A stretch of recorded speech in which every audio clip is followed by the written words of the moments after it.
Hey now, we are getting over, and I am the Silver King, Adam Silverstein, here to lead you through these hard times. With episode 545 of your favorite professional wrestling podcast. That's right, Getting Over is back once again, and it is Thursday, so you know exactly what that means. We are here to break down everything that happened over the last week across NXT and AEW. We have NXT building directly for the Vengeance Day premium live event in 2 weeks' time. I didn't even realize it was that close. AEW, very interestingly, doing a long build for Revolution in March. Yet they're already building multiple matches in January. That is a completely new creative deal from AEW. We have an absolute ton, as always, to discuss on today's show. The Silver King is also a bit limited on time. We are taping this Wednesday night, almost instant analysis style, coming out of the end of Dynamite. I have an early car ride on Thursday morning. You may ask why. Well, if you're asking that, you haven't heard a lot of recent episodes of the Getting Over Wrestling podcast. The Silver King is on his way to the 2024 WWE Royal Rumble, my first wrestling event in an arena or stadium. I say that as a modifier because, of course, I did see that special NXT show with Undertaker and John Cena, all those guys, a couple months ago. But my first major wrestling show in 5 years since WrestleMania 35. Cannot wait. And because of all that, we had to do this podcast on Wednesday night. So if there's anything slightly old by the time you listen to it on Thursday, that is the reason why. Allow me to kick off the show, as I always do, with a reminder that the Getting Over Wrestling podcast is all about Defy. So please, folks, head on over to Apple Podcasts and Spotify. Leave a 5-star rating on Apple. Take a little extra time. Leave a 5-star written review. If you do, we will read it live right here on the show. Don't forget to follow us on Twitter at Getting Overcast for episode drops, news, analysis, highlights, all of that good stuff. It is also where you can tweet and DM us questions and comments that we will read on the show. Pinned to our Twitter profile at Getting Overcast is a ballot for the 2023 Sports Podcast Awards. Getting Over has been nominated as Best Wrestling Podcast. There's only like 1 week left of voting. As I've mentioned, you can use an incognito browser, maybe vote as many times as you want. You can also vote once a week on a regular browser, but please visit us on Twitter at Getting Overcast. Click that link in the pinned tweet to the top of our profile and vote for Getting Over. We are trying to win our first ever podcasting award. It would mean a lot to us. It would be a great way to advertise and promote the show. So please help us help you as you can enjoy more performance-enhancing audio from the Silver King. And on Tuesdays, plus plenty of other times, vintage Chris Vanini. With that said, let's jump right into the show. We're going to start with NXT. We'll move to AEW second, as we generally do. There's just a lot more to talk about when it comes to AEW, given there's 5 hours of programming every single week. As always, there are timestamps in the episode description. So if for some reason you wish to jump around, you can do that, but I hope you listen to the entire show. NXT on Tuesday, I thought it was a tremendous episode from start to finish. There was a banger match to open the show. It was really the lone match that over-delivered on NXT. Everything else was okay to good. But there's a lot of great storyline and character development. Some people delivered the best promos of their careers on this NXT episode. I found that to be interesting. So let's start with the Dusty Rhodes Tag Team Classic. This was a semifinal match. Axiom and Nathan Frazier going up against Baron Corbin and Braun Breaker. Corbin came out wearing wolf headgear for the Wolf Dogs, even though that's not their name. The faces attacked with like 2 full minutes of high energy offense. They stood tall before the bell even rang. Really fun. Axiom got murdered with a powerbomb into the announce table. Breaker caught Frazier flying for a snap World's Strongest Slam. Braun then literally flipped Axiom in the air and hit a cutter while he was falling. It was super cool. Frazier hit a froggy crossbody outside, and both faces hit frog splashes on Breaker inside. Breaker escaped an armbar powerbombing Axiom into Frazier. Corbin hit a spin-style deep 6 on Frazier, plus a Death Valley driver and brainbuster on Axiom for a false finish. I told you this match was good. Then they combined for an assisted toss power slam for another false finish. Braun took an avalanche Spanish fly from Axiom, with Frazier adding a Phoenix Splash for a broken fall. Corbin countered a Tornado DDT, pausing midway for End of Days, and Breaker cut Frazier in half with a powerful spear to get the win. We're less than a month into 2024. I actually think this is my favorite WWE match of the year so far. Again, we're like 24 days into the month. Certainly the most fun match that WWE has put on to this point. The high-octane start caught your attention right away, and outside of a commercial break, the action never slowed down. Corbin and Breakker not only look like a legitimate team, they might be the best pairing in all of WWE right now, just based on this performance. This could have been on the main roster, and you would not have thought twice about it. They work ridiculously well together, so much better than I expected, and Axiom and Frazier were the perfect opponents. Seriously, you put this thing on Raw or SmackDown, it tears the house down. 4.25 stars A, and I don't think that's overdoing it whatsoever. As I've said, Corbin and Breakker, they need to win the Classic. They should also win the tag team titles as soon as possible and take them into Stand and Deliver. That's at a minimum. Josh Briggs stepped to Ilya Dragunov backstage. Dragunov questioned him being brave but dumb coming at him. Briggs shot back that Ilya was doing Trick Williams dirty by making him fight twice in one night at Vengeance Day. Trick ran between them to keep Ilya healthy, so Briggs got in his face saying Williams would jump right back into Carmelo Hayes' pocket when he loses. That resulted in them, of course, deciding to fight one another, with Dragunov cautioning Williams to ensure he stays healthy. Mello was doing some film work, asking why Trick is fighting Ilya's battle for him. Williams said he was concerned with Dragunov's health. Hayes reminded that Ilya attacked him. Then he got real sarcastic, saying Williams saved Dragunov from an ass-kicking unnecessarily. Mello was talking real talk this whole time, just straight facts about Trick putting himself in danger for no reason. Trick came back saying Mello has Austin Theory on Friday. He's got this match tonight, and they'll link up after that. There's no real animosity or ulterior motives displayed this time, at least in the backstage part. Both strong segments. They set up a solid TV booking to extend the storyline into next week. It's just nice to get segments that have that real feeling on TV, that are not that contrived, and that's what this was. Trick fought Briggs. Dragunov was on commentary. Extremely even match. Both guys hit high-impact moves. Ilya at one point gave Trick a pep talk ringside when Williams dodged a boot that sent Dragunov flying over the announce table. Williams capitalized with a roundhouse kick on Briggs. He went to the top rope when Ilya hopped onto the ring apron, so Mello ran in from the crowd to pull Dragunov down and prevent Trick from getting distracted. Williams caught Briggs blind with a rolling cover, only for Briggs to pop up and immediately deck Williams with a lariat. Briggs left pleased with himself, and Dragunov was furious. Trick backstage shoved Mello for showing up. Hayes was frustrated at Williams, and rightfully so. He was just there to help him. They got into a screaming match backstage, with Trick saying Ilya wasn't going after him, but Briggs. But it was Mello who left Trick speechless this time, telling him to wake up because Ilya is clearly trying to get the best of him, just like he did Mello and Corbin. This was just a really solid match top to bottom, with Briggs getting a good look against one of the top stars in NXT right now. I like Briggs as a heel, especially coming off the JBL spit knowledge at him stuff last week. I definitely think he can step into the top of the card in 2024 if there are some call-ups on the main roster. Beyond that, the continued build of Mello and Trick, that hit again, and it's always great when Ilya loses his mind and flips out. There are so many different layers to Mello and Trick, including Hayes, possibly gaslighting him for talking about himself in that latter segment that I was mentioning. We're at the point where this does need to pop off soon, and obviously Vengeance Day is the perfect spot for that to happen, especially with Stand and Deliver coming up in a few months. William Regal made his return to WWE television walking out of Shawn Michaels' office. Apparently, he and Ava were in a meeting with HBK. Regal congratulated her for being the youngest general manager in WWE history. He gave her some words of warning for what comes with the position, and he promised that she could contact him at any time for advice. So The Rock gets a TKO board of directors chair on Tuesday, and then 12 hours later, his daughter is the general manager of NXT. I kid. But this was a cool little passing of the torch segment. I'd have loved to have seen HBK with them, or a clip from the meeting or something like that. Not sure I love Ava in this role on her own, but it's pretty clear based on what we've seen from her in ring, she's probably not going to be a wrestler. So they're finding something else for her to do. The problem is that she doesn't speak that well either. Now, as far as Regal goes, I would love it if he actually was a part of WWE TV. He could manage Pete Dunne and Tyler Bate on SmackDown, and it would make all the sense in the world. Another incredible role for him.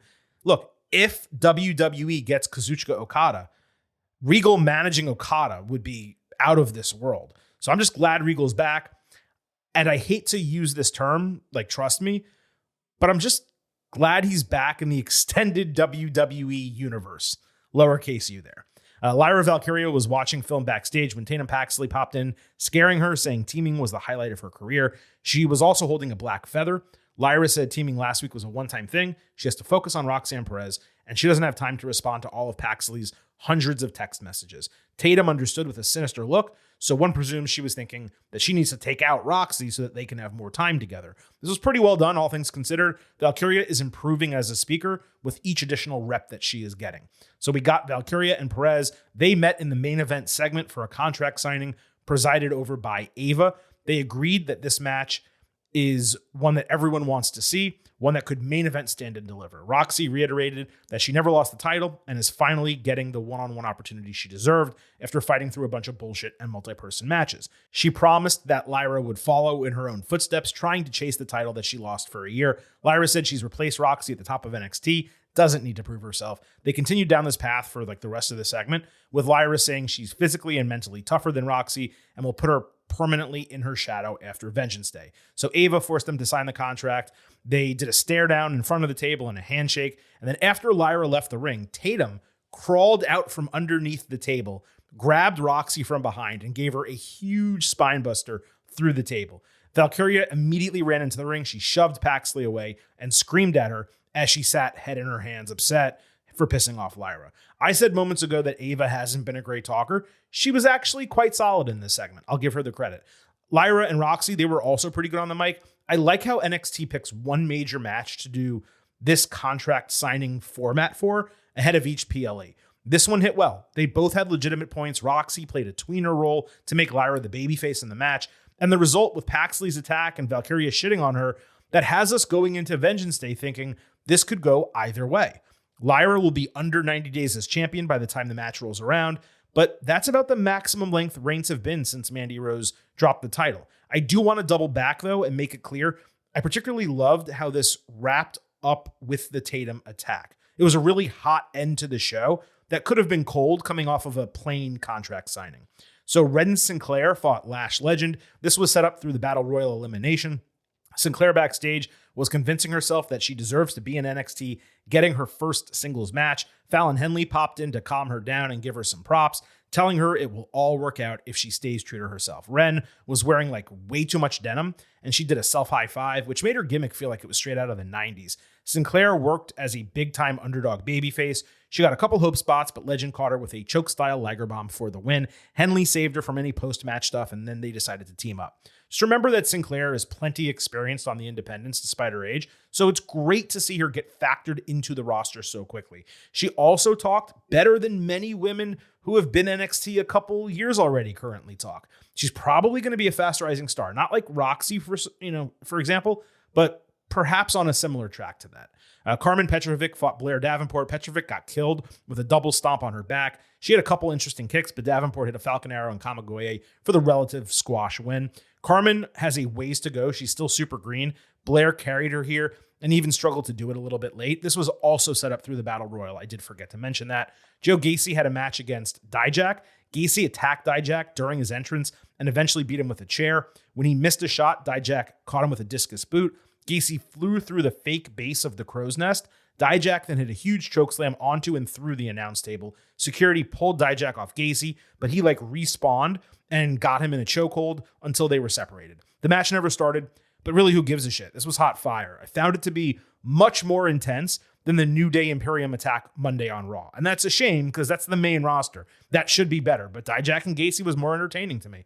It does seem like a lot of aggression off the jump for a feud that's just cracking into gear. And I'd be interested to get some promos or something from these guys next week to add some story to the mix. But it was tough not to like what they did Tuesday. This hit big time, and Dijak continues to rule as just a real tough fighter out there. Jada Parker and Out the Mud were shown having torn up D'Angelo family restaurant, threatening the manager. Tony D'Angelo later cut a promo from a moving car with the entire family, threatening OTM that they would be getting even soon. There's always the corniness factor to consider when dealing with this group, but it worked okay. And it was cool to do it from a moving car. I haven't really seen something like that in a long time. Dragon Lee fought Scripps. Dragon did a front flip out of the ring, but the truck half missed it. Production. It did not miss a tope somersault from Scripps, who also had a froggy crossbody inside. They had a nice counter sequence ending with a Spanish fly. D'Angelo family ran down to attack the other heels outside the ring. Adriana Rizzo hit a tope suicida. Scripps distracted, ate Destino for the Dragon Lee victory. Obafemi watched all this from the crow's nest. He decided to accept Dragon's challenge for Vengeance Day. And it was at this point that I realized that show was next weekend. The match was a lot of fun. There was really no rhyme or reason to it unless I'm forgetting something from last week. And that's frustrating. I criticized AEW for it. I'm going to criticize them in a moment for it again this week. But to just do a match with no real reason for it happening, I don't really like that generally. But it was nice to see Scripps get work against someone who can match his athleticism. He's definitely improved in the ring. And along with the character work, the arrow is pointing up for him. Ridge Holland backstage talked about Gallus handing his ass to him and how that galvanized him on his journey to redemption. He clarified that he's going to take on Gallus by himself. That's what we suspected last week. Holland trying to go through them one by one makes a lot of sense given his gimmick, and it should take up some TV time building him back up. Von Wagner and Mr. Stone walked out onto the UCF football field where Stone's kids took them through like an 80s training montage, working up Wagner's speed and endurance for the Heritage Cup. He bench pressed one of the kids and did stadiums, which absolutely suck if you've ever tried to do those. By the way, I had no idea he was a UCF football player. Just didn't realize it at all. That somehow got past me. It ended with Vaughn destroying a tackling dummy with Noam Dar's face on it. Pretty sure this is my favorite thing they've done together to date. Legitimately entertaining. There was Supernova sessions with Lola Vice as the guest. This started with Dar talking shit to Wagner. Earlier in the show, Elektra Lopez was on a mission backstage to find Vice. She interrupted Ariana Grace at one point while Grace was practicing a speech. Back to the sessions, Dar introduced Vice, pointing out how she was so smart to go into the Battle Royal and eliminate Lopez. Lola said her friendship with Elektra had an expiration date because she tried to leech onto her when she debuted in NXT. Lopez came out and came back with easily, unquestionably, the best promo of her career. Maybe one of the best in NXT period recently. I mean, it was like shoot style. She called Vice a phony who went from failing as an actress on a Lifetime show to failing to fake it in MMA to shaking her ass on social media and getting an NXT contract. Those are facts. That's all true. Then Elektra got in the ring and straight up tackled Lola over a couch until they got separated. Talk about over-delivering. This was easily the best promo and best segment in Lopez's entire career, as I just said. Her promo was totally natural, included some great lines. Whether written or not, the way she delivered them was perfect. And she had the audience in the palm of her hand the entire time she was speaking. If this was a sink or swim moment for her, she frickin' swam. Lola was okay. She's far more rehearsed and recited. She's also younger and she's newer to the game. But they took a match that would have been a shrug a week ago and gave it some big time juice for next week. This is the Elektra we've been waiting to see, and hopefully it's just the start from her. Trey Bearhill fought Lexus King. There was a walk and talk promo from King before the match, calling himself the face of Tuesday nights. King dominated and won a relative squash with a coronation. This is exactly what it should have been, given Bearhill's a neophyte who would have been in the breakout tournament. Surprised there was nothing post-match with Eddie Thorpe, which seems to be a ready-made feud coming out of this, but they didn't really address it on Tuesday. Chase U was being packed up by Repo Men, with Andre Chase still disheveled and Riley Osborne apologizing for failing the university. Chase took the blame, with Duke Hudson confident everything could be replaced until they took his MVP trophy, which freaked him out. Chase snapped when they took his podium. There was also a helmet, like a football helmet they took, which makes you think like Chase U is an accredited university with a football team. That's a little stretch too far. But they said they would say their goodbyes next week.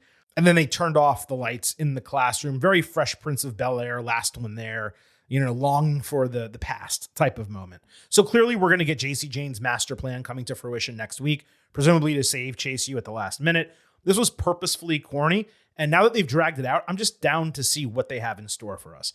King tried to flirt with Thea Hale and JC backstage when Riley popped in to save the day and chase him away. Osborne asked for some one-on-one time with Hale, and she tried to act all cool, but freaked out when he left. Jane reminded her that she's supposed to be grown and able to handle stuff like this, so Hale checked herself and then calmed down. This hit pretty well. Definitely continues to head in a positive direction for Thea, and JC is making an impact in her role. I would like to see her back in the ring sooner than later, though. Malik Blade and Idris Enofe were pouting backstage when the high-energy fitness chick started spouting catchphrases and positive affirmations. Enofe said they don't need positivity, but luck, and they need it on their side just to make a change. She stayed hyped and then chopped Enofe in the chest, with Blade suggesting they give her methods a shot because it can't hurt. I figured out her name is Brinley Reese. They need to start using that in every segment because it's going to take a while to get used to it. And finally, No Quarter Catch Crew got the same video package they had a week ago. So that really wraps up NXT. Next week will be the Go Home show for Vengeance Day. So we will do an entire Ultimate Preview podcast right here on Getting Over. But overall, this was a super entertaining show. Like I said, that opening match just banged. It absolutely delivered. I actually think, now that I'm double backing on it, I saw everything that AEW did. I think that's the TV match of the week. I really do believe that. Axiom, Nathan Frazier, Baron Corbin, and Braun Breaker. And you never would have guessed that when you considered many of the matches that AEW put on. But NXT, absolutely rolling right now. Real storyline heavy, but super entertaining. Let's move over to AEW. There was a lot of good in AEW this week, but I'm going to warn you a bit that I'm going to sound like a broken record occasionally when I note which matches happened without any build to them. I mentioned some of this last week, but it's actually important to my enjoyment of wrestling that matches happen for specific reasons. Not every single match necessarily, but at least the majority of them, especially on your main show. This isn't being pointed out when I say this to be divisive. It's rather to show that AEW has room for improvement creatively, particularly when it comes to Collision and Rampage, but especially if they're putting big matches on Dynamite that have nothing preceding them. That's a frustration for me. So I did a count on the matches that happened in AEW and which ones actually had build going into them, just like I did last week. We're going to give you those numbers now. So by my final count, there were 16 matches that were put on across Dynamite, Collision, and Rampage this week. 12 of them had no build whatsoever. One of them had what I would consider half a build because it's an extremely long-term feud that they just did a match for, even though there was nothing directly preceding it. And then 3 matches had build.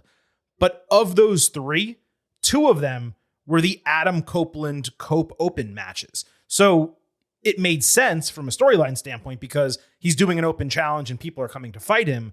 But in reality, those matches don't have specific reasons for happening in terms of like a feud or an argument or a storyline developing between those people. So, I mean, we're talking about 1 to 3 matches out of 16 that had legitimate storyline build this week. And that just doesn't work for me. That is immensely frustrating. And I'm going to, as we go through the show, I'm going to explain to you my specific standpoints on each of them so you understand what I mean when I say it doesn't have build and also how it could have been done better. I did that numerous times during this episode. Before we get to all of that, AEW Collision and Dynamite, they debuted somewhat of an updated look. Suddenly, those heavily criticized LED barricades and ring aprons that WWE uses are now part of the standard AEW presentation. I believe they've used it occasionally previously, but this was Collision and Dynamite back to back.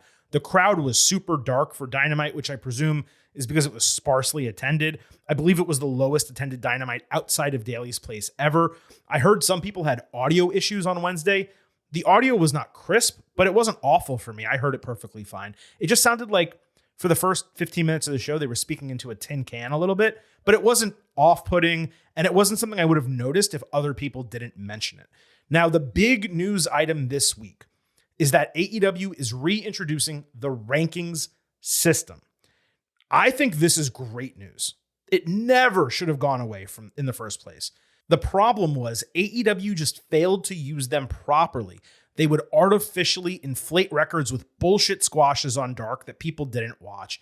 And even people who were number one contenders for a really long time, like FTR for the tag team titles, they just wouldn't get their matches because it wasn't in the booking plans.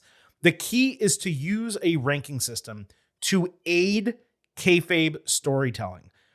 That requires foresight and it requires consistency. But AEW, coming out of the Continental Classic and the way that was handled, is entirely capable of providing consistency and keeping track of these things.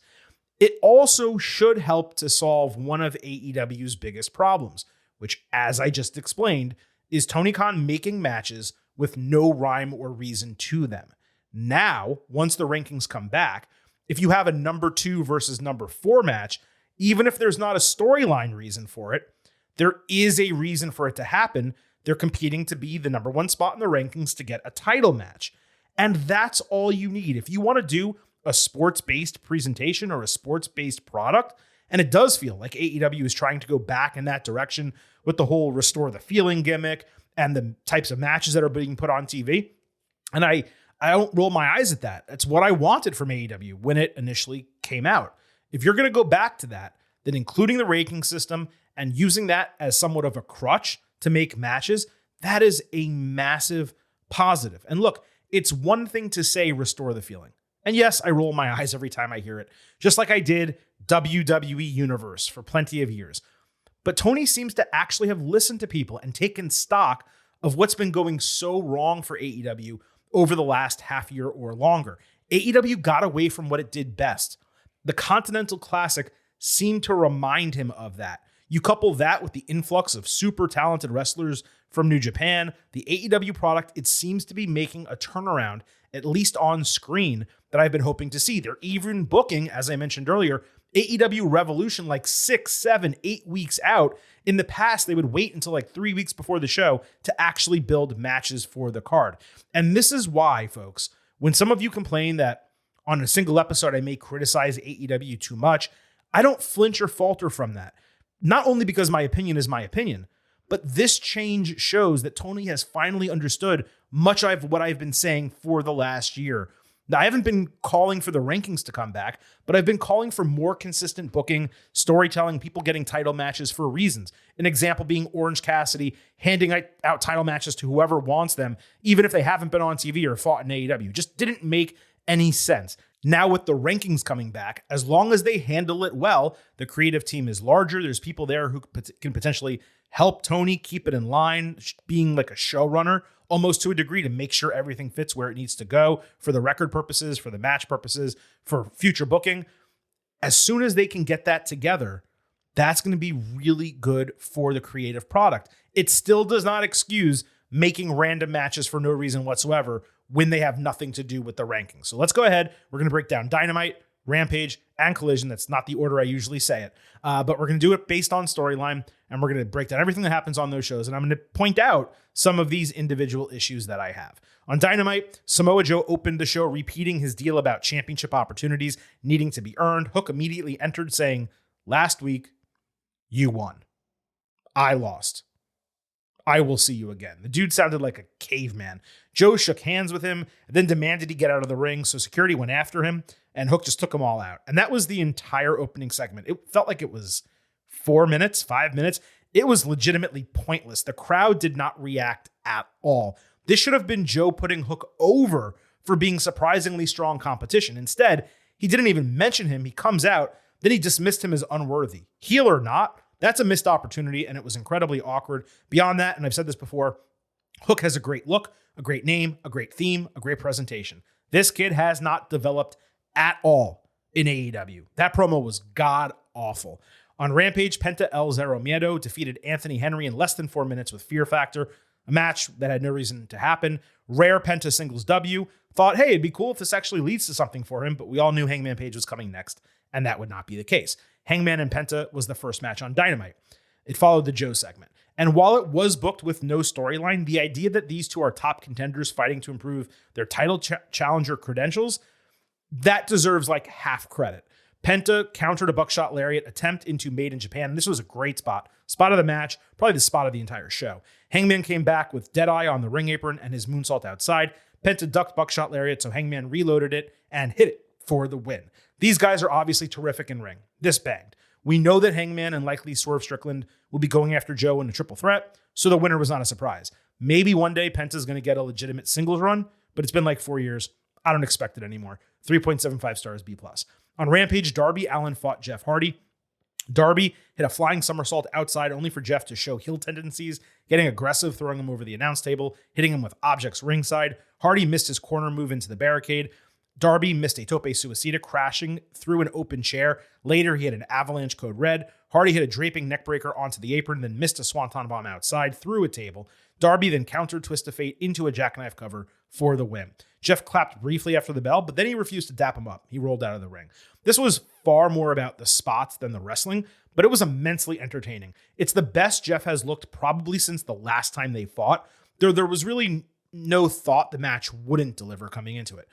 Of course it was going to. I also enjoyed the finish because it creates an opening to do this again down the line with a more decisive winner. There was not a finishing move that was utilized.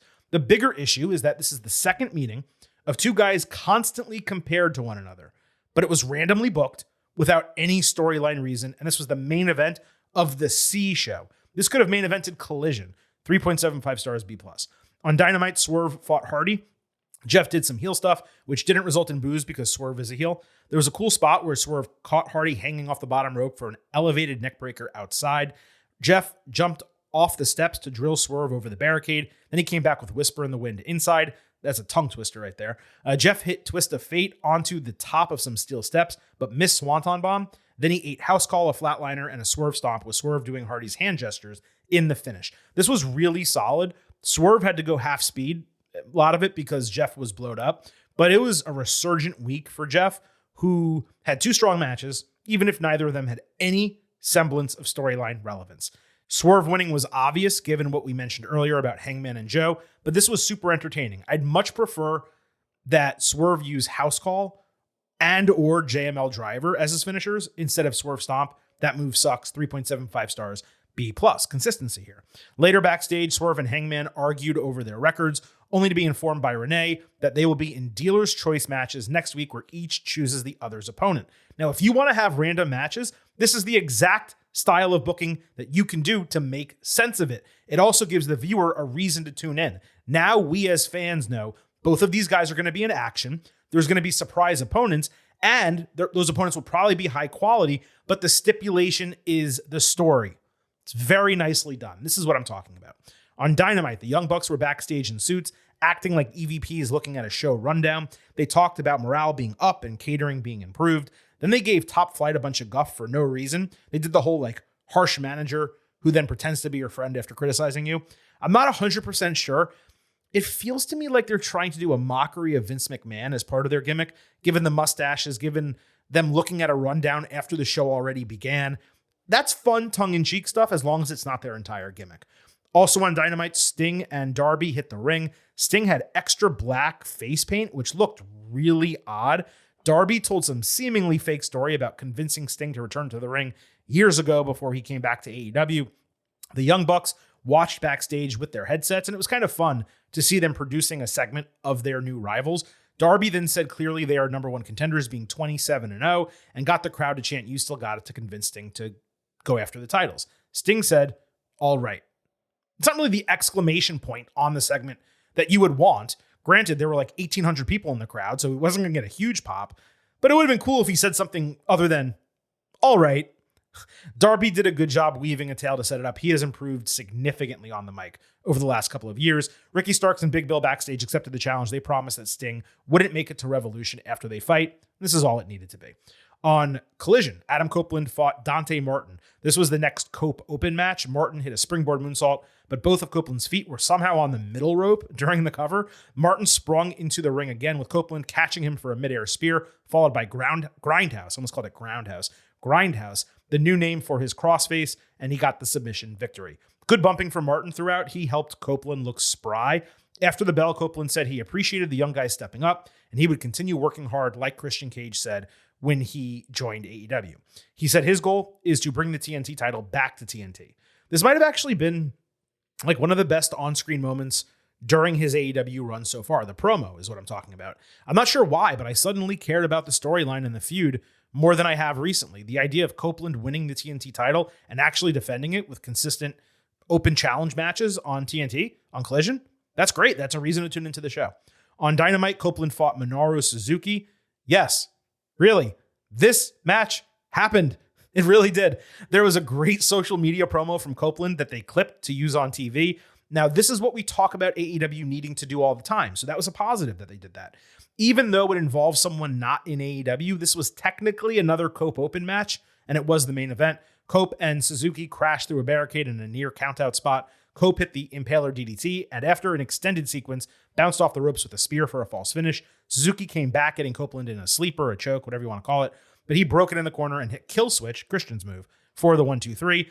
Copeland gave Suzuki respect after the bell, but he denied a handshake and growled in his face.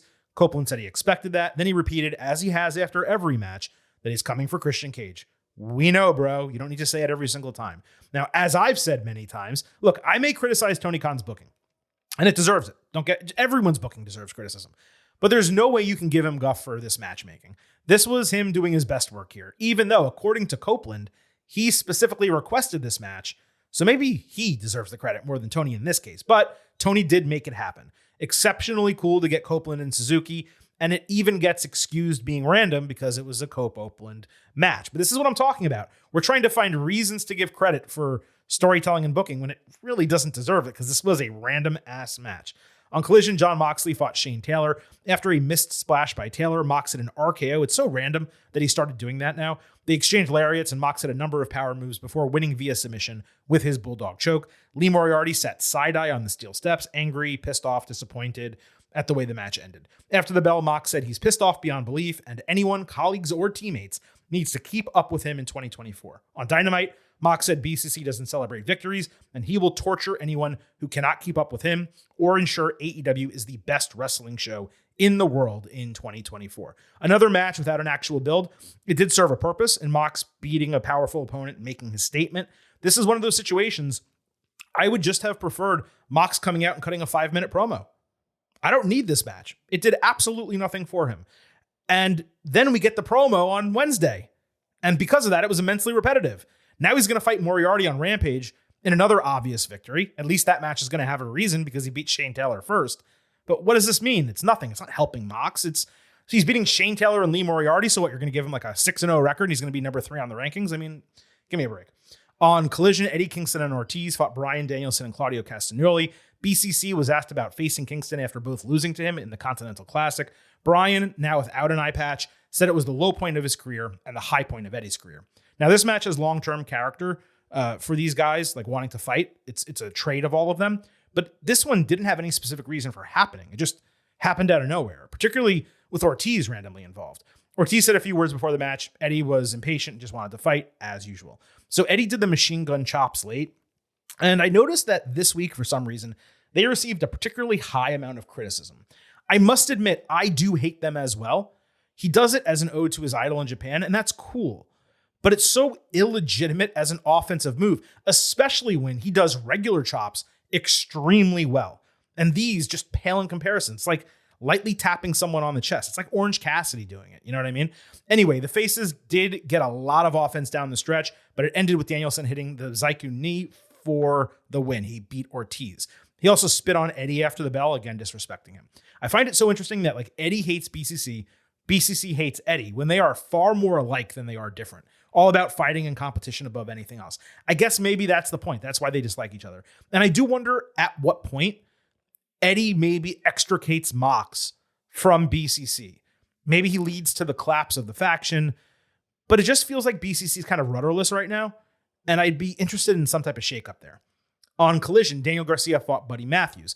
FTR and House of Black were ringside. Garcia took some huge blows early with an apron DDT and a pump knee off steel steps outside. He came back with an apron pile driver and worked Buddy's knee into the post, doing a figure 4 outside, just like Bret Hart. Now that he works with FTR, obviously he has to do more stuff like Bret. Next was the Dragon Slayer, again broken because he leaned too far back.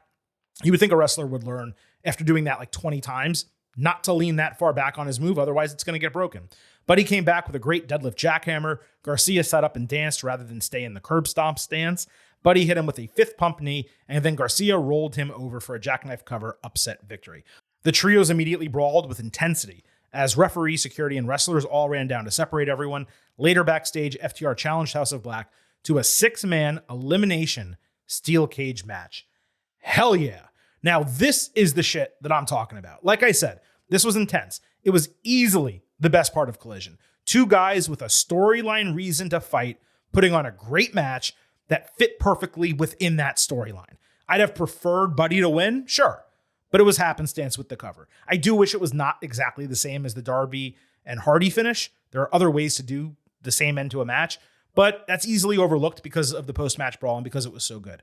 Best of all is that there's a booking for next week that is not only must-see, but it's inventive. I've long thought the way to go with War Games is actually to do elimination instead of single fall. And this is now a mini version of that. 1 ring instead of 2, but still. It should lead to a firm conclusion to the storyline. And I'm going to go ahead and guess that it's going to be my favorite TV match of this forthcoming week. I would almost guarantee it. I had this, by the way, at 3.75 stars and a B+ as well. On Collision, Bullet Club Gold hit the ring, doing The Rock's finally intro, sarcastically wondering if that had been done before. They're almost fully baby faces now, showing off card juice.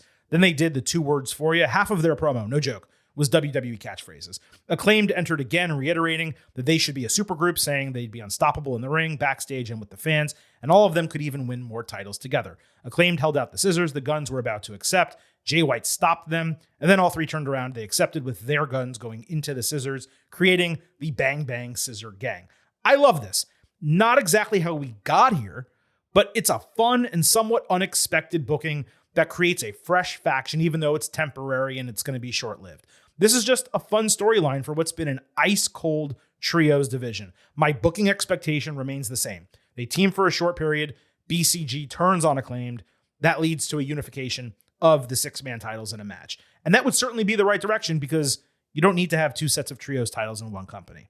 On Dynamite, the trios titles were on the line, the AEW trios titles. Acclaimed defending against Mogul Embassy. BCG entered first with Acclaimed following. Decent stuff from Max Caster on the mic. White watched on stage with everyone else ringside. The Guns powerbomb Prince Nana through the timekeeper's table. Anthony Bowens nearly took out the referee. Then Acclaimed randomly hit the 3D, plus Arrival and mic drop to retain the titles. So let me get this logic straight. Mogul Embassy lost the ROH 6-man tag team titles last week. They did nothing. And then they got a trios title match right away this week. How does that make any sense? Why would you not make it a non-title match or one of those eliminator matches to get them out of the division? The match was fine. The finisher spam was a bit excessive. And I'm remembering now, I'm wondering why they did the 3D. Caster got into it, I think, with Bully Ray on Twitter. So that was probably like a shot across the bow at him. They did the finisher. They didn't ask to do it. It's probably going to be a whole thing. That's annoying if it becomes a thing, but now I realize why they did it. On Dynamite, Toni Storm and Deonna Purrazzo had a live sit-down interview on stage. First on Collision, Toni cut a promo admitting that she does remember Deonna from back in the day. There was a cool split screen with Toni's half in black and white. It really worked visually. Storm said that she heard Purrazzo got body shamed, but there's more shameful stuff about her than that. She said a bunch of other random shit. Deonna begged her to go back to being normal, and then she showed that they have matching ankle tattoos. Commentary acted like this was some huge revelation. They have tattoos. They live together. It's not that crazy. Purrazzo threw her shoe. The black and white aesthetic kind of blitzed off the screen. Luther randomly ate a kick, and then Deonna held up the title as Storm scurried to the back. Having legitimate personal history and not really being able to generate heat or interest based off of it, that's really tough to do. They accomplished it here.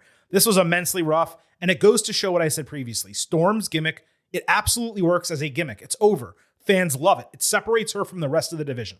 The problem is when others have to interact with her outside of her universe. It's the same issue that affected Bray Wyatt for so many years in WWE. How do you translate the gimmick to the normal tropes of wrestling? AEW has yet to figure that out with Toni, but that aside, the fact that we have an actual, legitimate women's title storyline as opposed to the bullshit with Rio last month, that's refreshing, so I give them an A for effort here. On Dynamite, Johnny TV has been rebranded with Taya Valkyria, his real-life wife. They wore matching fake fur coats backstage, with Taya challenging Deonna next week to prove that she deserves to be in the front of the line, not Deonna. And then they made out with each other. This was perfectly good. Johnny badly needed a refresh after all the QTV bullshit. Taya is back on TV after completely disappearing for months. And we have a reasonable match challenge for next week. It's really not that hard. All they did was this, and now the match next week is explained. That's all you got to do. On Rampage, Saraya and Ruby Soho argued backstage, and Ruby started choking Harley Cameron against the wall, asking why she was messing with Angelo Parker. Saraya coached Harley to say that Anna Jay convinced her to go after him, while Renee Paquette gave her the side eye. So the reason this sucked had nothing to do with the general concept. The concept was fine. But Harley was up against a wall, getting choked, and did not sell it at all. She looked like she was relaxed, tanning on the beach. And then number 2, Ruby comes off looking like an absolute idiot, accepting that Harley, who is supposed to have her back and is a grown woman who can make her own decisions, hooked up with a guy she knows Soho likes because a random other person Anna Jay told her to.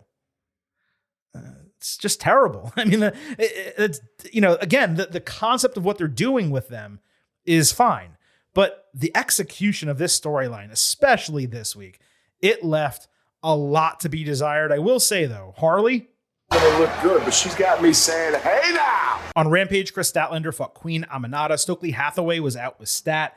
Aminata got her best look yet here with some intense offense. Stat won with a spinning Falcon Arrow, though Aminata's shoulder was fully up during the middle of the 3 count, which was not stopped. The AEW referees simply need to do better. There is no excuse at this point. You see something stupid like that, you stop the count, you make them do it again. It's not that hard. Stoke raised Stat's arm, but she refused a fist bump. Later backstage, Willow Nightingale came up disheveled, apologizing that she missed the match, saying her flight was canceled. The accusation being Stoke canceled the trip. Stat said they would figure it out, which Stoke took to mean that he's actually involved in the whole figuring of it out. There was no reason for this specific match to happen. The Stoke, Stat, Willow stuff, that continues to entertain. I'd like to get some more insight into his motivation. We'll talk about Aminata in a moment, because guess what? On Collision, Thunder Rosa beat Queen Aminata with the Tijuana Bomb in a solid match. On Dynamite, she then beat Red Velvet the exact same way. That match was sloppy. So the question is, why did these matches happen? You can ask me that 10,000 times, Cole. I'm never going to have an answer for you. This was Aminata's 4th match in 3 weeks, 3rd and 4th match in 3 weeks, all to give other talent wins. So now she's in the old Sky Blue zone, which was previously occupied by others, including, by the way, Velvet, who herself has been in random matches recently. Now, I assume Aminata is eventually going to get signed, and she deserves it. She's been pretty good in the ring. She adds to the division, but it is such an incredibly lazy booking to do the same thing over and over. It's the same thing over and over and over. It's like missionary position every single night. And the tribal chief, the head of the table, we're not interested in that. No. Man, do you remember when Roman Reigns used to go out and cut promos like that? I miss that Roman Reigns. Anyway, can we get a little motivation or reasoning for some of these women's matches, especially when there's only one per show? Why can't I get Thunder against Willow or Anna against Stat? Like, why, when there's only one women's match per show, are we using jobber equivalents despite AEW having an entire division of talent that they can utilize? Soraya, Ruby Soho, obviously Toni Storm and Deonna Purrazzo. I could name another dozen women, Anna Jay, of course, that could be utilized. And instead, you're just putting Aminata in 2 matches a week and Velvet in 2 matches a week. And you have Thunder Rosa here beating nobodies as opposed to beating somebodies and actually improving her stock. Like, it's ridiculous. It really is. On Rampage, Chris Jericho fought Matt Sydal. This had the basic strange setup that we discussed last week. So actually, this is another half setup. I forgot. So it's actually whatever those numbers were, 11 with none, 2 with a half, and 3 with a full. So I did miss this one. That's my fault. Sydal got more offense than expected, including a standing corkscrew, twisting sunset flip powerbomb, and an air raid crash. Jericho eventually hit a Hurricanrana and caught him with Judas Effect for the win. Don Callis was on commentary. He stormed off as soon as the match ended. This was better than expected, even though it was meaningless in the grand scheme. There's really just no good reason for someone like Jericho to be doing anything on Rampage. This is the show where you can be using young talent, putting them in good matches with good storylines, and getting people to try to tune in. On Collision, Sydal, again, fought Roderick Strong. Zero reasoning for this, particularly coming out of Sydal losing on the prior night. Strong won with End of Heartache. He's on the international title track, obviously. On Dynamite, Orange Cassidy backstage accepted Strong's title challenge for Revolution, but said he's not going to wait until March 3rd to wrestle and defend the title. He said there's going to be what sounded like a battle royal, but in reality is a fatal 4-way on Rampage, with the winner facing him on Collision. The positive is that this is a real number 1 contendership match. The negative is the competitors were random and all guys who consistently lose, yet they're being given a de facto number 1 contendership match for the number 2 men's title in AEW. It's just terrible. On Dynamite, Trent Beretta fought Wardlow, 2 guys who, by the way, could potentially be going after the international title. Although, to be fair, I think Trent already lost that opportunity. All of Undisputed Kingdom, including Adam Cole and Best Friends, were ringside. Wardlow attacked at the bell and did the helicopter F5. Trent did get some offense, including a pile driver, and hit him with a chair twice as the referee was outside the ring for some reason. Wardlow caught Trent flying for a power slam and did a cool drop knee before winning with a delayed last ride powerbomb. It was refreshing to see Wardlow in a match against a real competitor, actually selling offense and looking pretty damn good. It may have been his second best match in AEW. Seriously, I'm not exaggerating when I say that. The only way it could have been better is if it had a reason for happening, which it did not. It was another random match. Another issue is that this is all we got from Undisputed Kingdom on the show. This despite them and Cole being involved in the top angle on AEW for months. Like, they're really just sidelined as a group that matters until MJF comes back. Cole is on TV. You flew him out to do the show on crutches. He walked to the ring, and then he walked back up the ramp. That's all that happened. It's just stupid. On Rampage, Jay Lethal backstage told the guys without Jeff Jarrett that AEW was built on great in-ring action, and he can't succeed winning gold being part of their group. Then he stormed off. I appreciate they're telling a longer-term storyline here, but it's been immensely repetitive. I'm sure they can conceptualize something with a bit more meat to it than this, and I wouldn't be surprised if that's coming in the next couple of weeks. And finally, Top Flight and Private Party got into it again backstage on Collision, but nothing really happened. They didn't say anything. No match was set, nothing like that. So that was AEW this week. As I mentioned, there's a lot of things I really liked. I pointed all of those out for you, but holy shit, when you have 11 of 16 matches with zero storyline build, zero reasoning for them happening, it is so tough to really get enthused about a show. Like, don't get me wrong. And I said this to a coworker earlier this week. I would much rather watch Hangman Page and Penta El Zero Miedo, or Swerve Strickland and Jeff Hardy, or Darby Allin and Jeff Hardy. I would much rather see all three of those matches, or any of those three matches, than I would, let's say, Dominic Mysterio and The Miz. Okay? But they give me a reason in WWE to care about Dominic Mysterio and The Miz. And I had no reason to care about Swerve and Jeff Hardy. And that's just the diametric difference right now between WWE creative and really most wrestling creative and what AEW has been doing over the last few weeks with Revolution coming up. And they're booking ahead of it, which is hugely positive. That is great. Maybe we're going to start getting some more storytelling elements over the coming month. I truly hope that they do give us that. It really shouldn't be that difficult.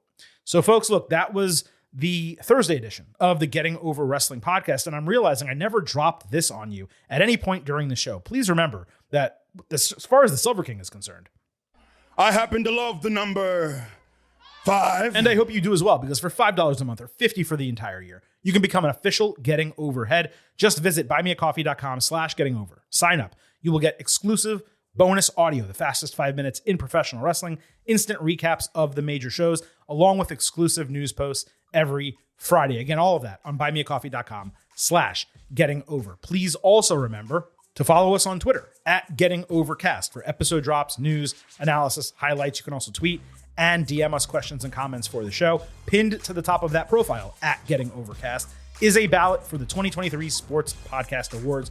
We would love it if you vote for us as Best Wrestling Podcast. Again, in the Twitter profile @GettingOvercast. And finally, here at Getting Over, It's all about the 5. so please leave us those 5-star ratings and reviews on Apple Podcasts and Spotify. We would greatly appreciate it. Thank you all for listening to this edition of the Getting Over Wrestling podcast. We will be back Saturday night with your WWE Royal Rumble instant analysis. Obviously, next Tuesday, your WWE show. Next Thursday, same bat time, same bat channel. We'll be talking NXT and AEW. But at this point, it is time for the Silver King to sign off and leave you with just 3 final words. Bye for now.